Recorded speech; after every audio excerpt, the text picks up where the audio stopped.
नमस्कार, मी श्वेता अंकले. तरुण भारतच्या न्यूज बुलेटिन मध्ये आपल्या सर्वांचे स्वागत. आता पाहूया ठळक घडामोडी. संयुक्त महाराष्ट्राच्या लढ्यात 17 जानेवारी 1956 रोजी झालेल्या आंदोलनात प्राणांची आहुती दिलेल्या हुतात्म्यांना आज शुक्रवारी सकाळी 9 वाजता महाराष्ट्र एकीकरण समितीतर्फे बेळगावात अभिवादन करण्यात आले. आजी माजी मराठी भाषिक लोकप्रतिनिधींनी हुतात्म्यांच्या प्रतिमेला पुष्पचक्र अर्पण करून मौन पाळले आणि हुतात्म्यांना श्रद्धांजली वाहिली. दरम्यान रामदेव गल्ली, खडेबाजार, गणपत गल्ली, मारुती गल्ली, अन्सुरकर गल्ली आणि किर्लोस्कर रोड मार्गे मूक फेरी काढण्यात आली होती.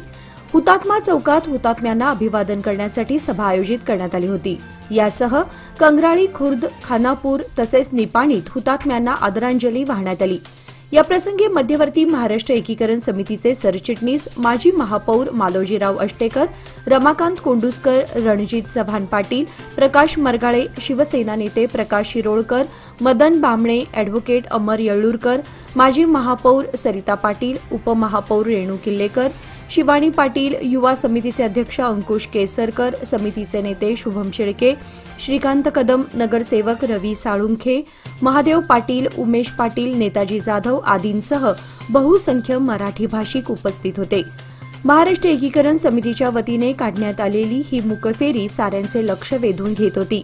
यावेळी कोणताही अनुचित प्रकार घडू नये यासाठी चोख पोलीस बंदोबस्त ठेवण्यात आला होता. दुपारी 12 वाजता समितीचे पदाधिकारी, कार्यकर्ते व बहुसंख्य सीमावासीय कोल्हापूर येथील जिल्हाधिकारी कार्यालयासमोर धरणे आंदोलनाकरिता मिरवणुकीने कोल्हापूरकडे प्रस्थान केले. बेळगाव, बिदर, भालकीसह संयुक्त महाराष्ट्र होण्यासाठी गेल्या 69 वर्षांपूर्वी बेळगावमध्ये झालेल्या आंदोलनावेळी कर्नाटक पोलिसांनी बेछूट गोळीबार केला होता. यामध्ये बलिदान दिलेल्या हुतात्म्यांना अभिवादन करण्यासाठी आजचा दिवस बेळगावात हुतात्मा दिन म्हणून पाळण्यात येतो. महाराष्ट्र एकीकरण समितीच्या पदाधिकाऱ्यांनी बेळगावातील हुतात्मा चौकात एकत्र जमत हुतात्म्यांना अभिवादन केलं. यानंतर महाराष्ट्र सरकारनं सर्वोच्च न्यायालयात सीमावादासंदर्भात आपली बाजू भक्कमपणे मांडावी यासाठी यंदा पहिल्यांदाच कोल्हापूरच्या जिल्हाधिकारी कार्यालयासमोर महाराष्ट्र एकीकरण समितीसह कोल्हापुरातील सर्वपक्षीय नेत्यांनी धरणे आंदोलन छेडलं. यापुढे महाराष्ट्राच्या प्रत्येक जिल्ह्यात महाराष्ट्र एकीकरण समितीकडून आंदोलन करण्यात येणार असल्याचा निर्धार करत येत्या 1 मे रोजी मुंबईत 69 वर्षांपासून प्रलंबित असलेल्या प्रश्नावर मोर्चा काढण्याचा इशारा बेळगावातील महाराष्ट्र एकीकरण समितीच्या पदाधिकाऱ्यांनी दिला. बेळगावची भूमी आणि काँग्रेसचे संबंध हे आजचे नसून अनेक दशकांपासूनचे आहेत, असे एआयसीसीचे सरचिटणीस व कर्नाटक काँग्रेसचे प्रभारी रणदीप सिंग सुरजेवाला यांनी सांगितलं.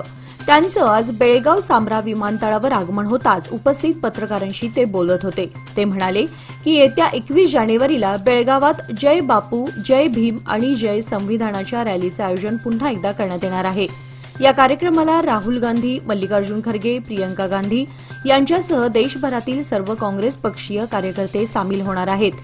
गेल्या 17 डिसेंबर 2024 रोजी भारतीय संसदेत देशाचे गृहमंत्री अमित शहा यांनी बाबासाहेब आंबेडकर यांच्यासह बाबासाहेबांच्या विचारांना मानणाऱ्या प्रत्येक व्यक्तीची खिल्ली उडवून चेष्टा केली होती.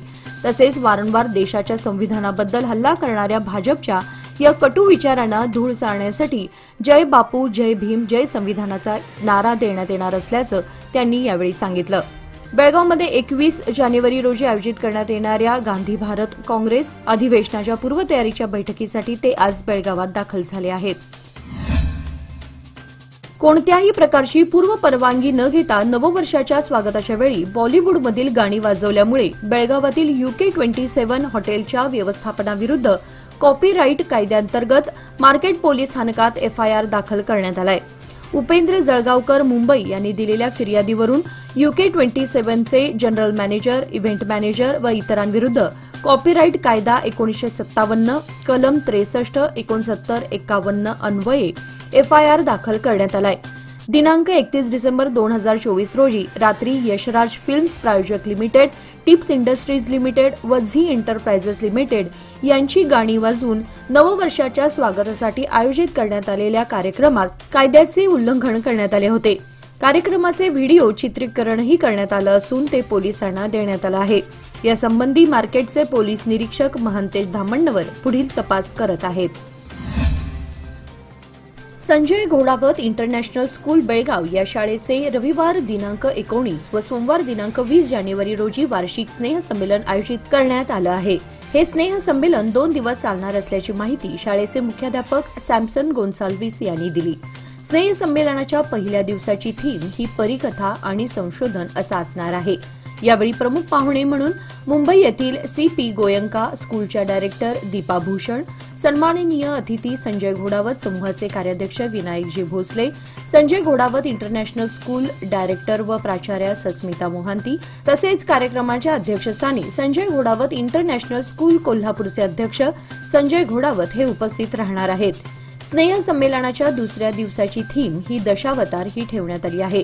यावेळी प्रमुख पाहुणे संजीवन वर्ल्ड स्कूल मुंबईच्या डायरेक्टर व मुख्याध्यापिका सीमा नेगी, CP गोयंका स्कूल मुंबई येथील डायरेक्टर दीपा भूषण, सन्माननीय अतिथी संजय घोडावत समूह कार्याध्यक्ष आणि director Vinayak Bhosale, principal Sanjay Ghodawat international school कोल्हापूरच्या सस्मिता मोहांती आणि कार्यक्रमाच्या अध्यक्षस्थानी संजय घोडावत इंटरनॅशनल स्कूल कोल्हापूरचे अध्यक्ष संजय घोडावत, कार्यक्रमाचे आयोजक संजय घोडावत इंटरनॅशनल स्कूल बेळगावचे मुख्याध्यापक सॅमसन गोन्साल्विस आदी उपस्थित राहणार आहेत। या कार्यक्रमाची वेळ सायंकाळी 4:30 ते रात्री 9 अशी ठेवण्यात आली असून बेळगावातील संजय घोडावत इंटरनॅशनल शाळेचे मैदान ओम नगर बेळगाव येथे आयोजित करण्यात आलं आहे।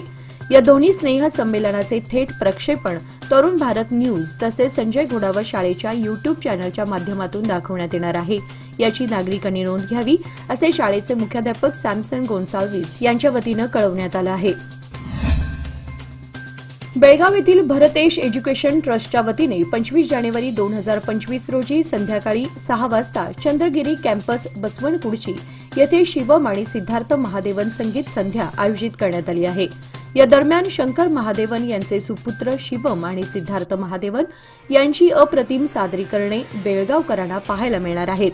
हिंदी, मराठी, कन्नड आणि बॉलिवूड गाण्यांनी सजलेला हा कार्यक्रम भरतेश एज्युकेशन ट्रस्टच्या 63व्या वर्धापन दिनानिमित्त आयोजित करण्यात आला आहे।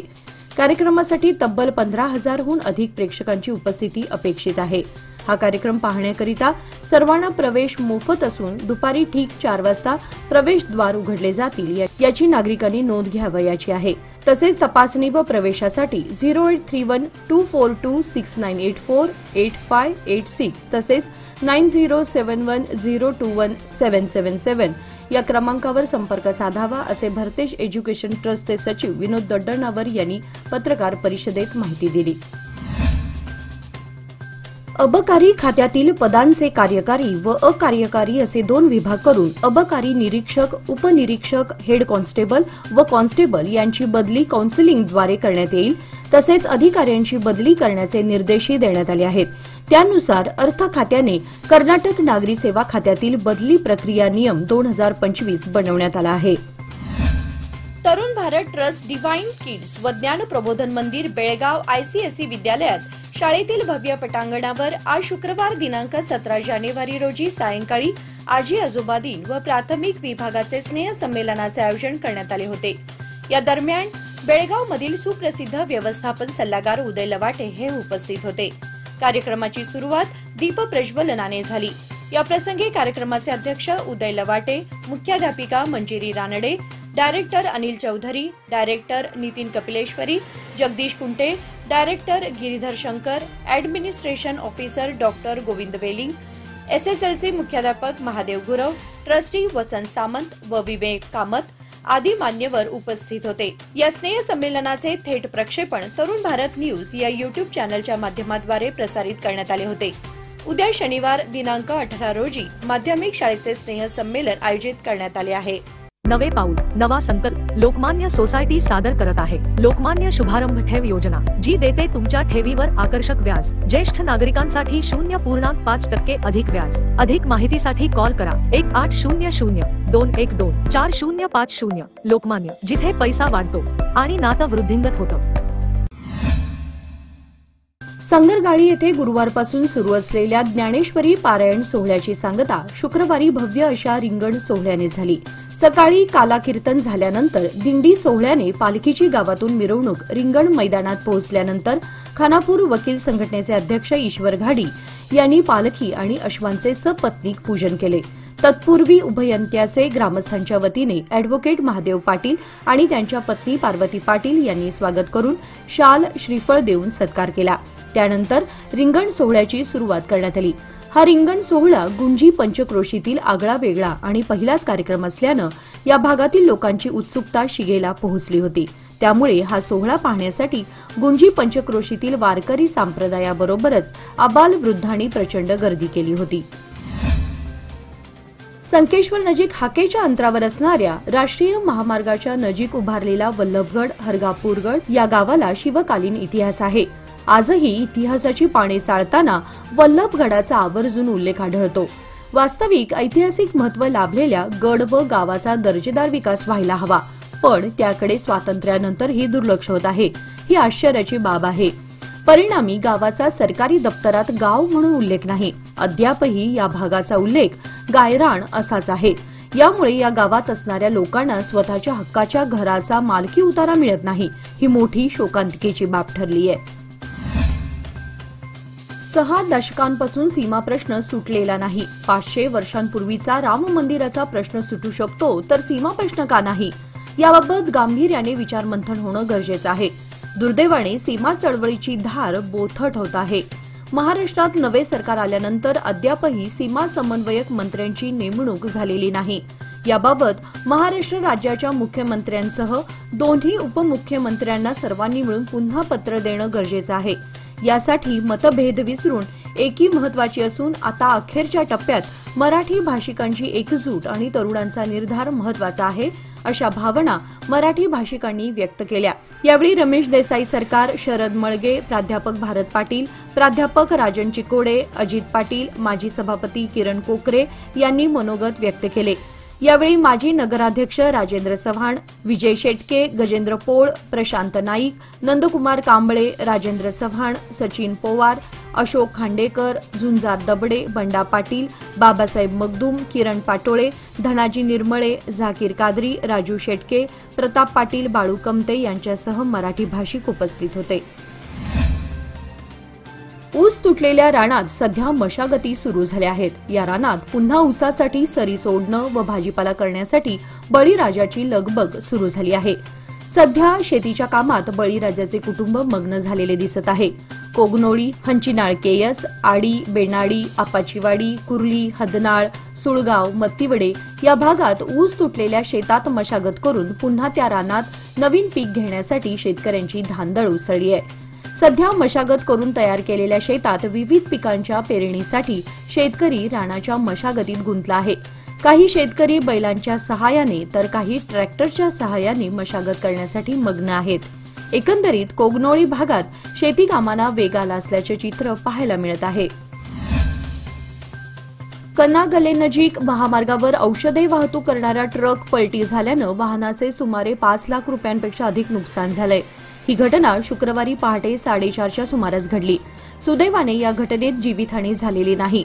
ट्रक चालक परसराम हा किरकोळ जखमी झालाय। याबाबत घटनास्थळावरून समजलेली अधिक माहिती अशी की ट्रक क्रमांक KA02 AG 7722 हा मुंबईहून बेंगळूरच्या दिशेने औषधे भरून जात होता। दरम्यान कणगलेनजीक तवंदी घाट उतार झाल्यानंतर ट्रक चालक परशराम याचा ट्रकवरील ताबा सुटल्यानं ट्रक महामार्गावर पलटी झाला। यात वाहनाचे सुमारे 5 लाख रुपयांपेक्षा अधिक नुकसान झालं आहे। ट्रक चालक परशराम हा किरकोळ जखमी झालाय। या घटनेची माहिती मिळताच अवताडे कंपनीचे कर्मचारी संतराम माळगी व त्यांचे सहकारी तसेच संकेश्वर पोलिसांनी घटनास्थळी भेट देऊन पाहणी केली। कुर्ली येथील वाल्मिकी नगरजवळ असलेल्या बाळासाहेब आप्पा वैराट यांच्या 8 गुंठे लावण असलेल्या उसाला प्लॉट जवळच असलेल्या TC जवळ शॉर्ट सर्किट झाल्यानं लागलेल्या आगीत ऊस व गवत खाक झालंय। दिनांक 16 रोजी दुपारी 4 वाजता ही घटना घडली। तसेच कृष्णा वैराट यांचं गवतही जळून खाक झालंय। जनावरांना वैरण म्हणून असणारं हे गवत जळून खाक झालं आहे। शेजारच्या शेतकऱ्यांनी त्वरित आगीवर नियंत्रण मिळवल्यानं पुढील नुकसान टळलं। या परिसरातील TCची दुरुस्ती करणं गरजेचं असताना त्याकडे हेस्कॉमचं दुर्लक्ष होत आहे। याची दखल घेत उपाययोजना राबवण्याची मागणी होत आहे। निपाणी हेस्कॉमच्या वतीने निपाणी शहर व परिसरात त्रैमासिक दुरुस्तीची कामे हाती घेण्यात येणार आहेत। यासाठी रविवारी सकाळी 9 ते सायंकाळी 6 वाजेपर्यंत वीज पुरवठा खंडित राहणार असून यासाठी ग्राहकांनी सहकार्य करण्याचं आवाहन हेस्कॉमचे सहाय्यक कार्यकारी अभियंता अक्षय चौगुला यांनी केलं आहे। रविवारी विद्युत उपकेंद्रे तसेच ट्रान्सफॉर्मरमधील बिघाड यामुळे दुरुस्ती कामे हाती घेण्यात येणार आहेत। त्यामुळे निपाणी येथील 110 केव्ही विद्युत केंद्र तसेच जत्राट येथील 33 केव्ही, बेनाडी येथील 33 केव्ही विद्युत उपकेंद्रे व त्या अंतर्गत येणारी सर्व 11 केव्ही क्षमतेची उपकेंद्रे या सर्व ठिकाणी सदर दुरुस्ती कामे होणार आहेत। त्यामुळे या उपकेंद्रांतर्गत असलेल्या सर्व गावांमध्ये रविवारी सकाळी 9 ते सायंकाळी 6 या वेळेमध्ये वीज पुरवठा खंडित करण्यात येणार आहे। देशातील वाढता मध्यम वर्ग, जलद शहरीकरण आणि परवडणारी वाहने भारतातील वाहन क्षेत्राला चालना देतील। भारतात बॅटरी स्टोरेज सिस्टीममध्ये गुंतवणूक करण्याची हीच योग्य वेळ आहे, असे प्रतिपादन पंतप्रधान नरेंद्र मोदी यांनी शुक्रवारी नवी दिल्ली येथील प्रगती मैदानातील भारत मंडपम येथे भारत मोबिलिटी ग्लोबल एक्स्पो 2025 च्या उद्घाटन प्रसंगी केले। यासोबतच आपला देश अनेक देशांच्या लोकसंख्येपेक्षा जास्त कार विकतो, असे उद्गारही पंतप्रधान नरेंद्र मोदी यांनी यावेळी काढले। याचबरोबर आजचे बातमीपत्र इथे संपले। अधिक माहिती आणि ताज्या घडामोडींसाठी पाहत रहा तरुण भारत न्यूज चॅनल। तसेच आमच्या चॅनलला लाईक, शेअर आणि सबस्क्राईब करायला विसरू नका आणि विश्वासार्ह बातम्यांसाठी दररोज वाचा दैनिक तरुण भारत। धन्यवाद।